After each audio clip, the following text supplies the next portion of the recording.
The absolute worst kept secret in the short history of NXT, SAnitY, arrived tonight. Let's talk about it.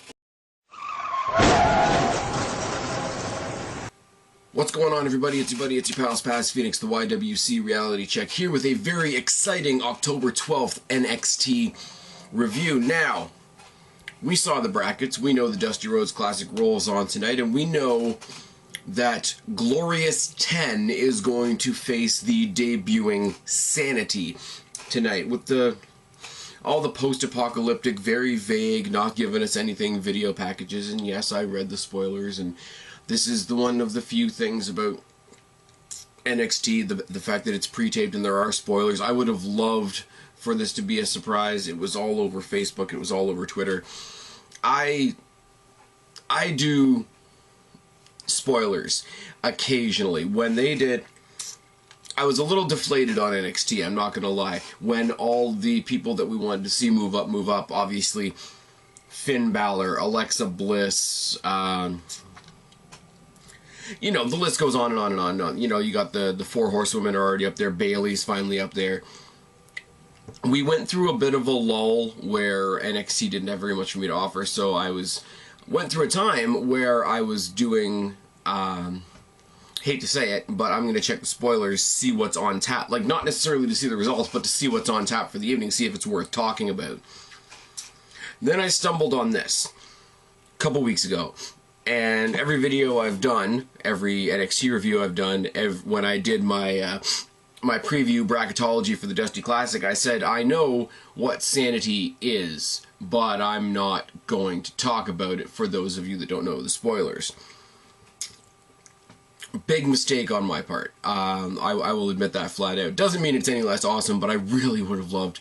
I would love if NXT was live like Raw and SmackDown. I would love if I was able to be surprised by this. Start the show right off the bat with the Dusty Classic Round 1 match with the introduction of Glorious 10. And I swear to God, anybody else it would bother me, but Bobby Roode and the lengths that they go to for his entrance rivals The Undertaker, rivals Ric Flair, rivals Hulk Hogan. When he's got the spinning pedestal gimmick and all the sequins, and even the logo on the Tron is spinning like he is in the Glorious, and the fans singing. I know there's people that don't like the Full Sail fans. Oh, why would you sing along with the song? Oh, I don't know, why would you chant along with the New Age Outlaws 15 years ago? Same shit, and if you want to douse on people having fun, then fuck off. Same thing when Tye Dillinger comes out. Very, very different. Obviously, heel-face team. You know, Bobby Roode does the Glorious. Tye Dillinger, I will have to say, it's kind of awkward. Instead of just doing the 10 thing like he usually does, he turns around and flexes his ass at the camera because there's a 10 on his ass. I could have done without that, I'm not gonna lie, but here you go. Here's one of your most promising teams, and of course they're gonna be a team forever, and if you watch wrestling long enough, you know that's just not gonna be a thing, is it? But then the lights go out, some heavy music, some smoke, and 4 unidentified figures come out. Very, very street kid looking with the ripped jeans, and any of you that know me, which is not very many of you, know that I, if you see me on an everyday basis, I'm usually in trip pants and some sort of either concert or wrestling t-shirt and etc. etc. These guys basically the same thing. Somewhere between like punk rock and grunge and street kid type of thing. A little bit combative, but whatever. Most importantly, they've all got bandanas over their faces. 2 of them, the 2 biggest ones, get in the ring, and they are revealed to be Alexander Wolf and Sawyer Fulton.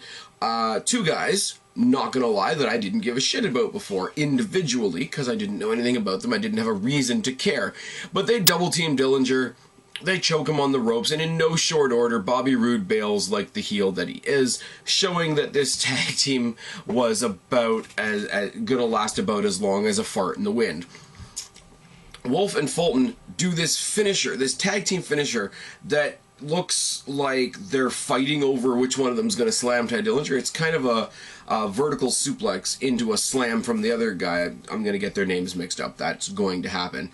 But then the smallest of the group, who you can pretty much tell by the demeanor and the size and all that sort of thing, is a woman. She unmasks herself. She kind of struggles to get her hoodie off. I'm not going to lie, that's kind of awkward. It's revealed to be Nikki Cross, who I only remember from a random 6-woman tag that we had right after the draft, and I didn't know much about her, but she was decent in the ring, and it was all good. I hope to see her again down the road type thing. She's there. She's all crazy as shit. Made me think of David Flair and Daphne from WCW back in the day when he went crazy. He had his buddy Crowbar and his girlfriend Daphne, and they were all crazy and whatever. So she beats on Ty Dillinger, which is kind of funny. I'm not gonna lie, not trying to be sexist, but it just is. He's gotten squashed by these two big guys, and now this, you know, she's not scrawny by any stretch of the imagination, but by compared to the rest of the team, she's pretty damn scrawny. And then the last masked male star in the group hits what I can only refer to as a wheelbarrow suplex into a neck breaker, which is a pretty, it's basically, if you can imagine Randy Orton doing an RKO, but the occasional RKOs where he's actually thrown his opponent up in the air to catch them in the RKO, this was basically the same thing, except he took him from the wheelbarrow position, threw him up, and caught him in a neck breaker. Very cool. And of course, as you all know now, if you're watching this video, the leader of this group is revealed to be Eric Young. Eric Young, if you remember from TNA, who played the absolute batshit crazy guy, and led various factions, the superhero faction and the anti-Americans, the World Elite, all those types of things. You know, and he was on Team Canada with Bobby Roode, ironically enough. And he's got this crazy group of crazy people.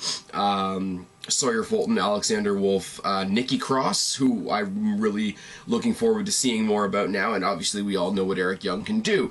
It's very, very cool, and I'm not gonna lie, my very first thought is when these guys get to the main roster, they're going to face the Wyatts, aren't they? Except you got Nikki Cross. So it's again one of those situations where, I mentioned this a couple weeks ago on SmackDown, I don't want them to create a Sister Abigail character because I don't think you're going to find somebody to fit the role that we've all created in our minds. I still stick to that very firmly. But this is another scenario where if they did have a Sister Abigail versus Nikki Cross could be a thing down the road. Now, this is very, very exciting because I don't think these guys are going to win the Dusty Classic. I think it's probably going to come down because, you know, this is the WWE and occasionally you get over just because you're big.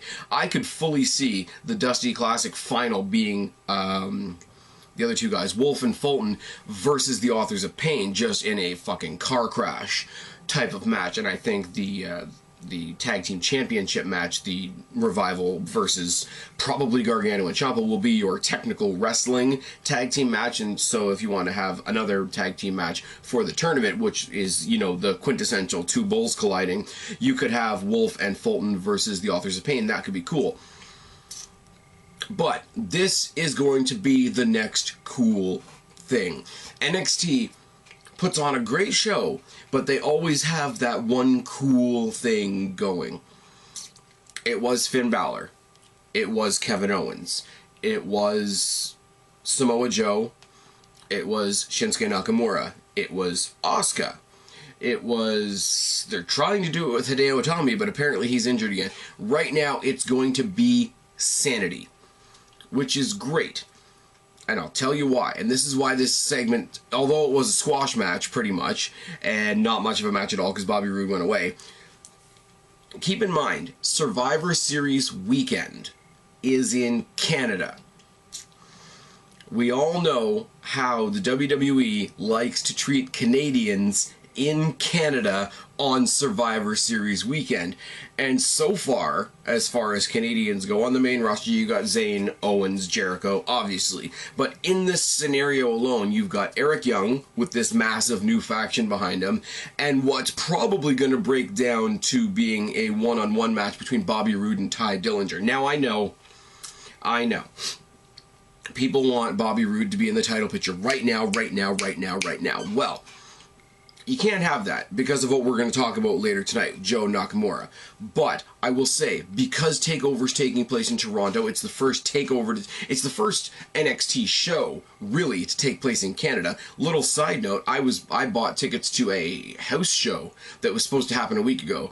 That got canceled when TakeOver Toronto was announced. This is the first NXT event to happen in Canada.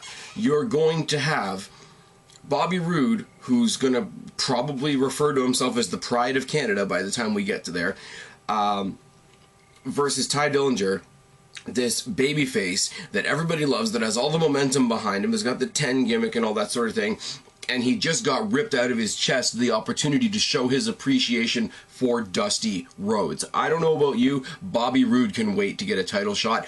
I love that story. And selfishly, and yes, I'm going to do it again, selfishly, I'm going to be there. So I want to see it. Oh, and fuck yes. Okay, that's going up there like that.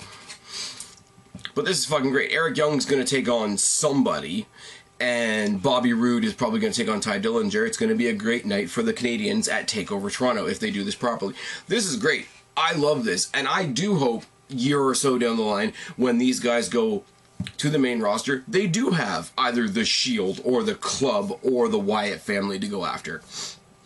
Because this could be really, really fun. This isn't like the Authors of Pain where it's just two big guys and the only thing they got going for them is their manager. This is an Eric Young story. The focus is Eric Young, like the focus is Bray Wyatt in the Wyatt family. Eric Young went and got himself some backup. They're the background of the story. Authors of Pain, the two big guys that we don't care about, are the focus. This is the difference between these two teams, and I hope that makes sense to you guys. This was fucking great. This was only the first 10 minutes of the show. I mean, granted, this should have been in the main event because the rest of the show does kind of taper off. I'm not going to lie. But this, I'm 100% all in on this. I don't have proper verbiage right now, but I'm 100% in. I'm locking in my bet. I'm putting my money down if I hadn't already gotten the tickets. Billie Kay and Peyton Royce in the back do what they've been doing for the past couple of weeks, and they bash on my new girl Liv Morgan, which isn't fun at all. Interviewer catches up with Bobby Roode in the back, who's still like kind of sketched out, kind of making sure nobody's following him. Says, "See what I just proved out there? Dillinger's a perfect loser. I'm not a tag team wrestler. He practically begged me to be his tag team partner," which is fucking great. The ego on Bobby Roode is fucking wonderful. Billie Kay versus Liv Morgan. Now, and I'll give you a little bit of a spoiler on this match. This match was Liv Morgan showing how good she was, or is rather, and getting fucked at the end, and not in the way that I would love to fuck her in the end. Moving on.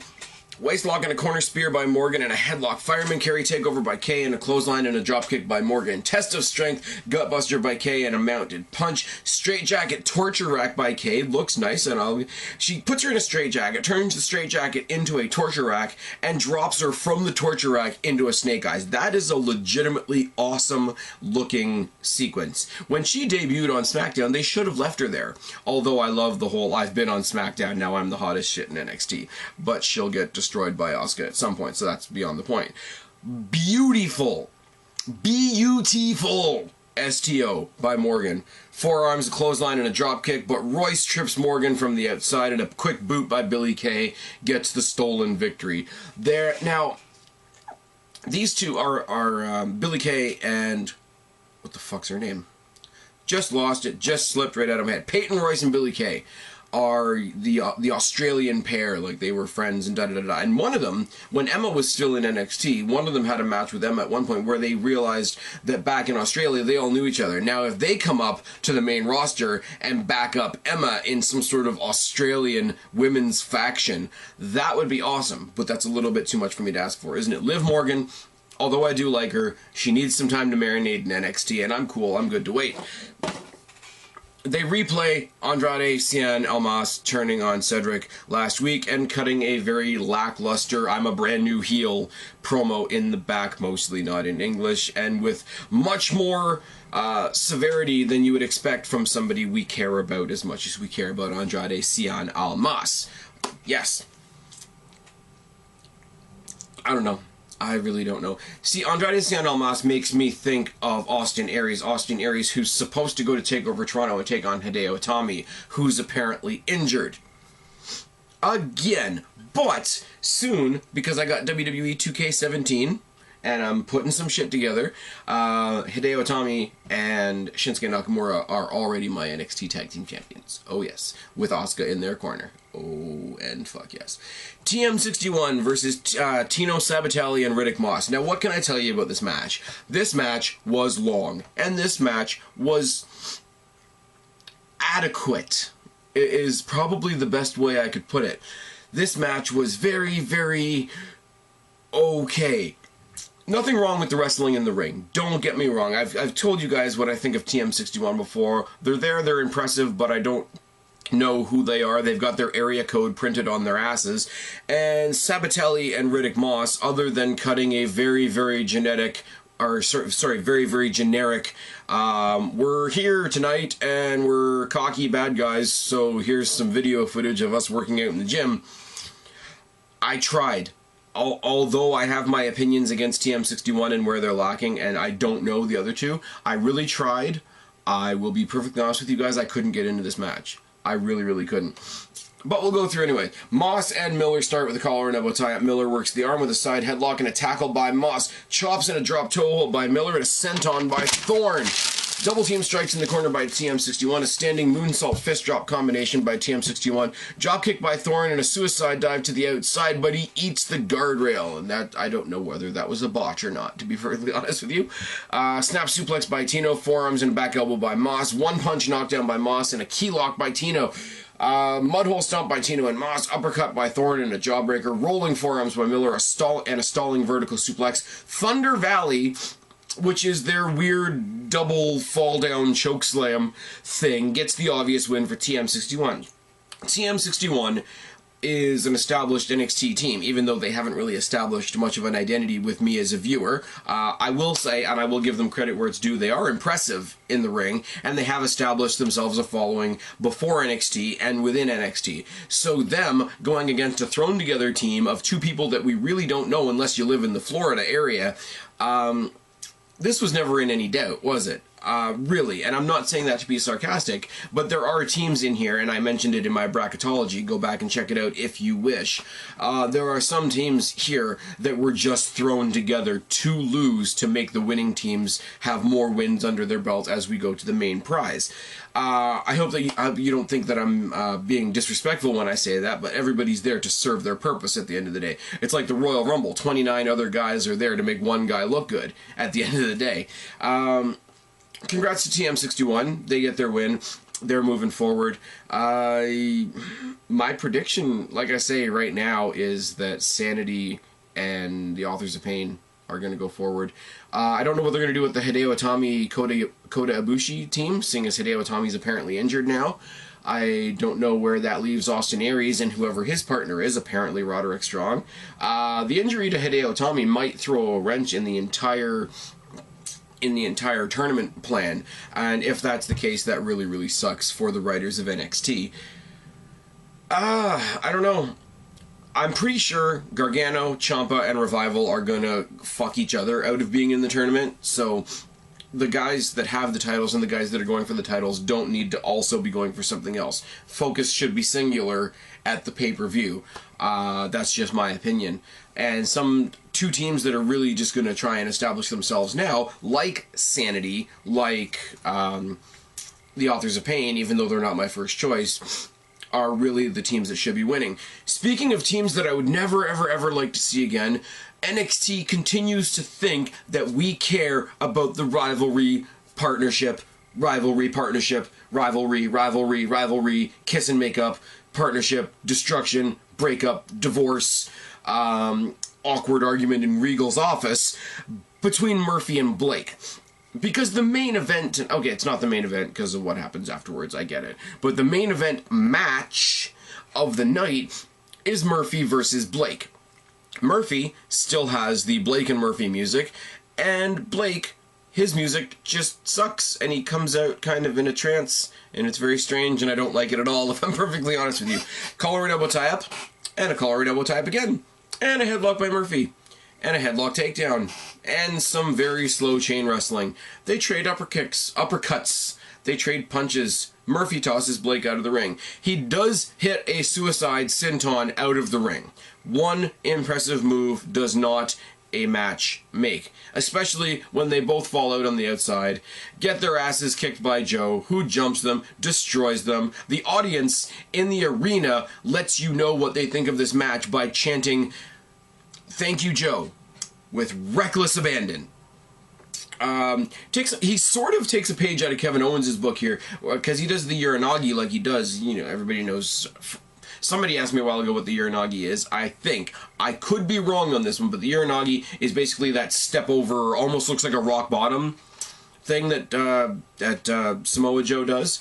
It looks like a cross between a rock bottom and him just pushing somebody into the ground. But he hits the Uranagis on both Blake and Murphy on the edge of the ring, which I will admit, even though I don't care about Blake and Murphy, does make you cringe a little bit, because Joe, I'm pretty sure, is legitimately insane. Comes in, cuts the same promo with a lot more passion than he did the week before. Bring me Nakamura or bring me my title. Bring me Nakamura or bring me my title. We go to commercial break while he's raving, which really pissed me off, because he was gaining the frustration, the momentum, the intensity of what he was doing. We come back from the little NXT, what they call a commercial break, and he's still screaming the same thing. Nakamura comes out. Crowd goes nuts. He's in his neck brace, stares down Joe from the ramp, takes off the neck brace, and they brawl a lot. The security comes out. The referees come out. They pull apart. They break out of the pull apart, and they fight some more. They get pulled apart by the officials. Pull apart some more. They hold down Nakamura in the ring, and Nakamura, the babyface, wants to get to Joe so bad that he starts taking out security, left, right, and center. Security guards, other officials, backstage staff, referees. He's giving them Kinshasas. He's laying in some stiff shots. I mean, we all know that the extras from the back are you know, wrestlers in training and referees that know what they're doing, but still, he's putting in some stiff shots there. They go up to the ramp. Joe bails. Joe goes around the arena back to where the ring is, runs back up the ramp to get to Nakamura again. They brawl back to the ring. Kinshasa by Shinsuke Nakamura is how we leave the show. Now, what did we learn tonight? Nakamura's back. His neck is fine. We're heading towards Survivor Series weekend for TakeOver Toronto, which I'm going to be at, which is fucking great. We're headed towards Nakamura versus Joe. We're headed towards Dillinger versus... why can't I speak tonight? Dillinger versus Rude. We're heading towards the end of the Dusty Classic. We're headed towards a tag team title match. Probably. We're probably heading towards Ember Moon versus Asuka. We're probably headed towards Gargano and Ciampa versus The Revival. We are headed towards a great weekend. Now, that's enough alone, but when I already know in the back of my head, we've got the 3 challenges laid down by SmackDown Live to Raw, we've got title matches that I'm sure are going to come to a head, we've got Goldberg versus fucking Brock Lesnar. Now, just remember that that's all happening on the Sunday, after we get all this good NXT shit the night before. You can't help but look... And yes, I'm biased. I don't really like what Raw is doing right now. I'm looking forward to Survivor Series because I'm going to be there. There's a lot of reasons for me to be biased. I don't give a shit about Hell in the Cell. No offense to Sasha Banks and Charlotte and the history that they're about to make. I'm already looking, as a fan, forget the fact that I'm going to be there. As a fan, even if I was watching it on that TV right there, I would still be looking forward past Hell in the Cell to Survivor Series, because quite frankly, there is nothing that's going to happen at Hell in the Cell that's going to be as good as what's going to happen that weekend. SAnitY debuted. We kicked off the Dillinger-Rude rivalry. Nakamura's back. Didn't see much from the women tonight other than Liv Morgan unfortunately getting buried again by the Australians. All in all, a good show. All in all, I could say the very, very cliche, it's better than Raw, but me going and taking a hot dump after I'm done doing this video is better than Raw, isn't it? This was a good show. I'm fully, as a fan, embracing the SAnitY gimmick. Happy for Eric Young. Happy to see him finally on the roster. All the all the pitter-pat about him maybe not signing, maybe signing, WWE wouldn't be putting a gimmick like this behind him with 3 other talents in his pocket if he wasn't signing, if he wasn't going to be fucking huge. Somewhere down the line, we gotta see Eric Young and Bobby Roode reunite. Maybe when we get the TNA library from Billy Corgan, and we can show video packages of Team Canada. Maybe. Just maybe.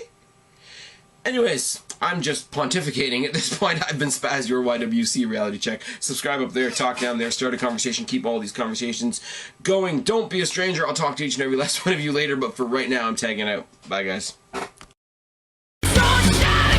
Freak like me.